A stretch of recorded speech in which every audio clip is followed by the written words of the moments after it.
नमस्कार साथियों, एम्प्लॉइज की पाठशाला पर आपका स्वागत है। दोस्तों, आज के इस वीडियो में हम बात करेंगे, अगर आप 10 साल की सर्विस कंप्लीट कर लेते हो तो कौन सी पेंशन स्कीम आपके लिए बेहतर है, यानी कि एनपीएस या यूपीएस, किस में आपको दोस्तों फायदा होने वाला है। दोस्तों, वीडियो का रिजल्ट बहुत ही चौंकाने वाला है, क्योंकि हम एक्सेल शीट के माध्यम से यहां पर पूरा आपके सामने कैलकुलेशन करने वाले हैं। तो इसके जो नतीजे हैं बहुत ही शॉकिंग है। जी हाँ दोस्तों, तो आप अगर यूपीएस का चुनाव करने वाले हैं तो यह वीडियो आप सबके लिए बहुत इंपॉर्टेंट होने वाला है। तो आपसे निवेदन है, इस वीडियो को एंड तक जरूर देखें।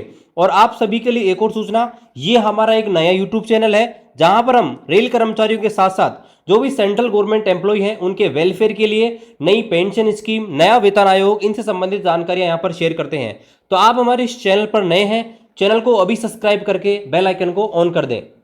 यहां पर दोस्तों हमने मानना है कि जो कर्मचारी है उसकी ज्वाइनिंग 1/1/2016 को हुई है। यहां पर हमने 1/1/2016 इसलिए लगाया है क्योंकि इस तारीख को नया वेतन आयोग यहां पर आया था, ताकि हमारी जो कैलकुलेशन हो बहुत इजी हो और वेतन आयोग की जो कैलकुलेशन है वो इसको डिस्टर्ब ना करे। तो यहां पर हमने इसलिए 1/1/2016 को यहां पर ये कैलकुलेशन की है। और देखिए, 1/1/2016 से नया वेतन यानी कि 7वां वेतन आयोग लागू हुआ था, और वहां जो आपका डीए था यानी कि महंगाई भत्ता, वो 0 हो गया था। तो यहां पर हमारी कैलकुलेशन और भी इजी यहां पर हो जाएगी। तो यहां पर हम पहले बात करेंगे, अगर आप लेवल 1 यानी कि ग्रुप डी में हैं तो वहां पर आपको कितनी पेंशन बनेगी यूपीएस और एनपीएस के अंदर, और फिर हम 4200 ग्रेड के लिए भी ये सेम चीज कैलकुलेट करने वाले हैं। तो यहां पर चलिए इसको आपको समझाते हैं किस प्रकार से एक्सेल शीट मैंने प्रिपेयर करी है और यहां पर किस प्रकार से ये सारी कैलकुलेशन करी है। तो यहां पर आप देख सकते हैं, एक तरफ मैंने यहां पर बेसिक पे लिखा है जो लेवल 1 का है यानी कि ग्रुप डी का है। यहां पर आप देखेंगे हर साल एक इंक्रीमेंट लगता है जो आपका 3% के आसपास होता है। तो पहले साल 18,000, फिर 18,500, फिर 19,100, और हमने ये कैलकुलेशन ईयर वाइज करी है यानी कि हर साल के हिसाब से करी है। तो यहां पर देखिए मैं आपको समझा देता हूं। जैसे शुरुआत में पहले साल उसका बेसिक पे 18,000 रहा होगा। डीए उस समय 0 हो गया था क्योंकि नया वेतन आयोग आ गया था, तो डीए यहां पर 0 हो गया था। तो बेसिक और डीए दोनों यहां पर 18,000 ही थे। एनपीएस के अंदर दोस्तों होता क्या है कि 10% पैसा आपका बेसिक का कटता है, बेसिक और डीए का, और उसमें 14% गवर्नमेंट का कंट्रीब्यूशन होता है, और दोनों को मिलाकर एनपीएस के अंदर निवेश किया जाता है। तो यहां पर पहले साल आपका जो निवेश रहेगा 4,320 रहेगा पहले महीने का। इसको हमने 12 से मल्टीप्लाई कर दिया यानी कि 12 महीने का निकालने के लिए। तो पहले साल 51,840 रुपए यहां पर आपके एनपीएस के अंदर जमा हो गए। अब यहां पर हमने दोस्तों क्या किया है, इसमें 8% का एनुअली हमने कैलकुलेशन किया है कि 8% के हिसाब से आपका ये पैसा बढ़ेगा हर साल। ऑन एवरेज 8% लिया है क्योंकि इतना तो शेयर मार्केट वगैरह में इन्वेस्ट करोगे तो 8% आपका मिल ही जाएगा। तो हमने बुरे से बुरा 8% का रिटर्न पर माना है। तो आपके ये जो पैसे हैं 8% के हिसाब से दोस्तों, यहां पर आप देखेंगे ये 10 साल के बाद आपके 93,312 यहां पर हो जाएंगे। ठीक है, क्योंकि 80% पैसा आपका बढ़ जाएगा। ठीक है, 8 साल में 10 के हिसाब से, वो 10 साल में 8% के हिसाब से 80%। तो 51,840 में अगर 80% ऐड करेंगे तो आपका 93,312 हो गए। नेक्स्ट ईयर क्या होगा, आपका जो डीए है वहां पर बढ़ जाएगा, और डीए यहां पर देखिए अगली साल आपका 4% बढ़ गया था। 1/1/2017 को डीए 4% हो गया था। तो हमने क्या किया, यहां पर 4% डीए ले लिया, सेम वही कैलकुलेशन यहां पर करी है। इस बार आपका जो पैसा है एनपीएस के अंदर अगली साल 55,411 यहां पर ऐड हुआ, और यहां पर देखेंगे ये जो बढ़ के 95,307 हो जाएगा 10 साल के बाद। इसी प्रकार से हमने क्या किया है, यहां पर आपका बेसिक बढ़ाया है और यहां पर आपका डीए बढ़ाया है, और 1/1/2025 तक आपका डीए करंटली आप देखेंगे तो डीए दोस्तों आपका जो है 55% है, और आपका जो इंक्रीमेंट लग के आपका जो बेसिक पे है 23,500 यहां पर हो गया है। तो यहां पर आप देखेंगे टोटल आपका जो इन्वेस्टमेंट है एनपीएस के अंदर वो लगभग 7,57,000 रुपए है। ठीक है, टोटल। और इसमें आप देखेंगे ये जो पैसा है वो बढ़कर 10 लाख और आपके 50,410 यहां पर हो गए हैं। अब यहां पर हम कैलकुलेट करते हैं एनपीएस और ओपीएस के अंदर। देखिए यहां पर पहले हम आपको यूपीएस के बारे में बताते हैं कि यूपीएस के अंदर लमसम और पेंशन का कैलकुलेशन कैसे होता है। तो देखिए लमसम के लिए ये फॉर्मूला है यूपीएस के अंदर कि भाई आपका कितने साल की सर्विस हुई है। ठीक है, तो उस साल की सर्विस को आप हर 6 महीने में डिवाइड कर दो। जैसे 10 साल की सर्विस हो गई तो इसमें 6 महीने में करेंगे तो 20 बार आपके 6 महीने यहां पर हो जाएंगे। तो यहां पर 10 साल की सर्विस के अंदर 20 आपके 6 महीने का पीरियड हो गया। अब यहां पर ये कहता है यूपीएस का फॉर्मूला कि आपका जो बेसिक और डीए है, बेसिक प्लस डीए, उसमें आप 10 का भाग दे दीजिए। ठीक है, बेसिक और डीए में 10 का भाग दे दीजिए, और इसको मल्टीप्लाई कर दीजिए कितने दिन की सर्विस आपकी हुई है, ठीक है, मतलब 6 महीने के हिसाब से, तो हमारी 20 यहाँ पर हो गई है, 20 मतलब 6 महीने के, तो इसको आप काटेंगे तो बेसिक और डीए का 2 गुना ही दोस्तों आपको यहाँ पर मिलने वाला है, किसके अंदर, लमसम के रूप में। जैसे यहाँ पर देखिए ये यूपीएस का ऑफिशियल लेटर है और यहाँ पर आप देख सकते हैं जो लमसम अमाउंट है एक मुश्त भुगतान, उसके लिए फॉर्मूला है बेसिक और डीए जो है उसको आप लीजिए और बेसिक और डीए में 10 का भाग हमने दे दिया है और इसको मल्टीप्लाई कर दीजिए 6 महीने की कितनी बार सर्विस हुई है, तो ये हमने कैलकुलेट कर लिया है। तो यहाँ पर मात्र आपको दोस्तों आपको मिलने वाला है 72,850 लमसम के रूप में, ठीक है, लमसम के रूप में मात्र दोस्तों आपको इतने से पैसे यहाँ पर मिलने वाले हैं। अब यहाँ पर हम पेंशन की कैलकुलेशन करते हैं, तो पेंशन का फॉर्मूला मैं आपको एक बार बता देता हूं। तो यहाँ पर दोस्तों पेंशन का फॉर्मूला इस प्रकार से है कि आपका जो अंतिम 1 साल का जो वेतन रहेगा ना एवरेज, उसका आधा आप कर लो, ठीक है।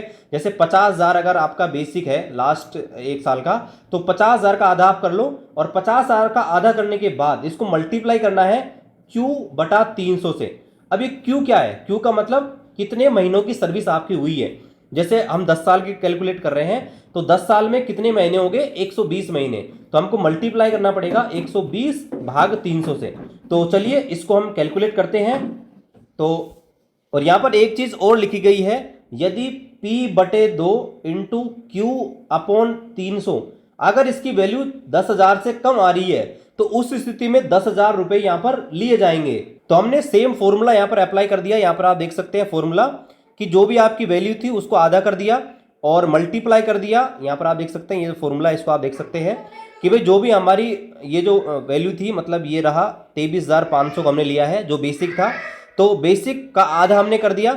बेसिक का आधा करने के बाद यहाँ पर हमने क्या किया है, जितने महीने थे 120 महीने हो गए और 300 को भाग दिया। तो जैसे हमने 300 को भाग दिया, ये जो वैल्यू थी दोस्तों यहाँ पर मात्र 4,700 यहाँ पर आ रही है। और फॉर्मूले में ये कहा गया अगर ये वैल्यू 10,000 से कम आती है तो उस स्थिति में आप यहाँ पर पेंशन 10,000 रुपये मानोगे। तो 10,000 यहाँ पर मिनिमम पेंशन हो जाएगी। लेकिन यहाँ पर दोस्तों डीए का बेनिफिट भी मिलेगा। तो यहाँ पर इस समय 56% डीए है, तो 56 का 5600 रुपये दोस्तों डीए हो जाएगा। तो कुल मिला के यूपीएस के अंदर 15,600 की आपकी पेंशन हो जाएगी। वही दोस्तों हम बात करते हैं एनपीएस के अंदर। अब दोस्तों हम बात करते हैं यूपीएस की, यूपीएस के बाद एनपीएस की।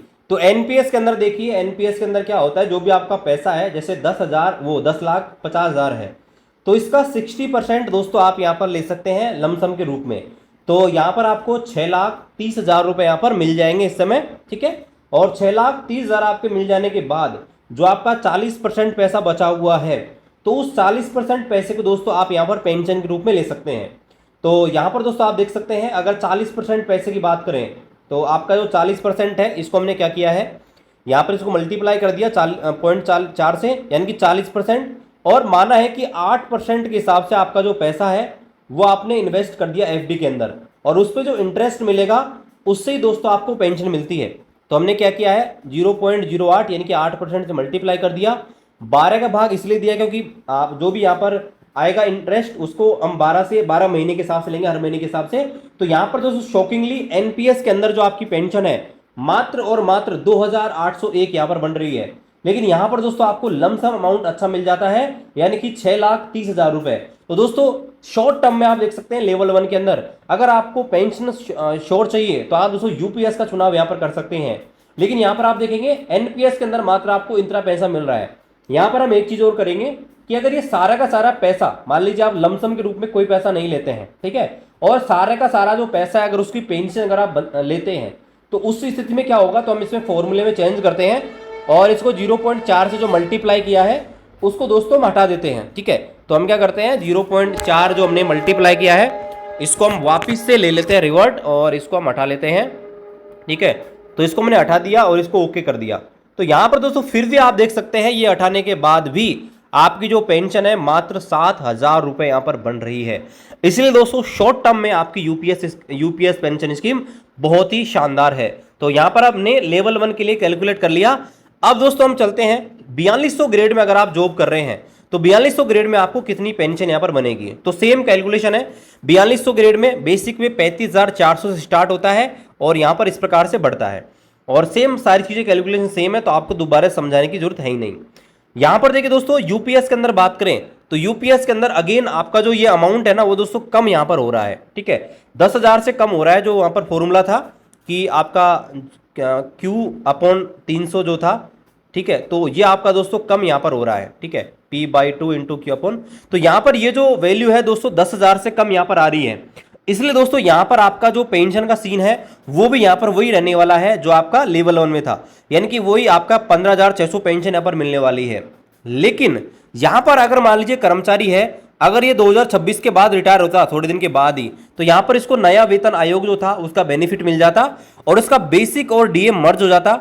और बेसिक और डीए अगर मर्ज होता था तो बेसिक और डीए मर्ज होने के बाद यहाँ पर सरकार की तरफ से कुछ इंक्रीमेंट भी दिए जाते।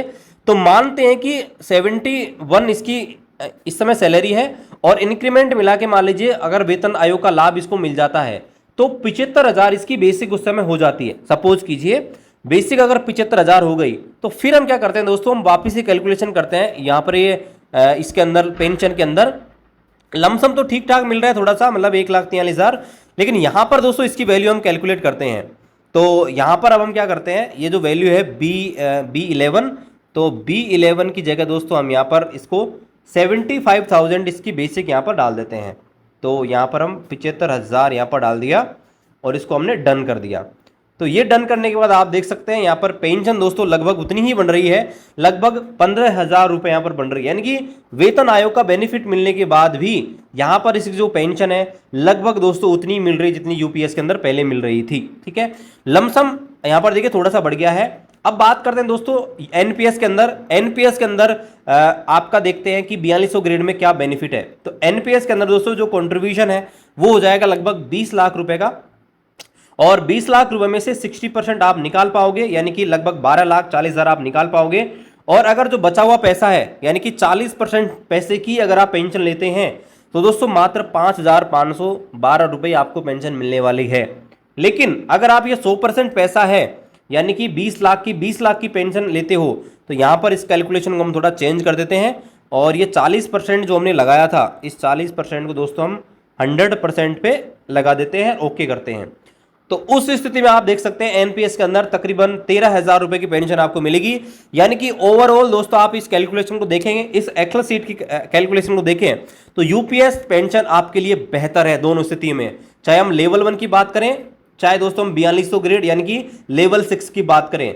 तो शॉर्ट टर्म में दोस्तों आपके यूपीएस बेटर है। मैं पहले भी आपको बताया था जिनकी सर्विस 10 साल से 15 साल के बीच में है उनके लिए यूपीएस स्कीम बहुत ही शानदार है, लेकिन जिनकी सर्विस 30 साल या उससे प्लस है उनके लिए एनपीएस स्कीम बहुत ही अच्छी रहने वाली है। तो दोस्तों आप अच्छे से सोच समझ के दोस्तों आप जो पेंशन स्कीम है उसका चयन करें, क्योंकि एक बार आपने अगर पेंशन स्कीम का चयन कर लिया आप दोबारा से बदल नहीं सकते। 3 महीने का टाइम आपके पास है, 1 अप्रैल 2025 से 3 महीने का टाइम है दोस्तों। आप 3 महीने में आपकी जो पेंशन स्कीम है इसका चुनाव कर सकते हैं। आई होप ये वीडियो आपको बहुत ही अच्छा लगा होगा और सारी जो कैलकुलेशन है आपको समझ में आ गई। कोई भी डाउट है दोस्तों कमेंट कीजिए। चैनल पर आप नए हैं चैनल को अभी सब्सक्राइब कीजिए, इस वीडियो को शेयर कीजिए। मिलते हैं अगले वीडियो में अगले अपडेट के साथ, तब तक जय हिंद, वंदे मातरम।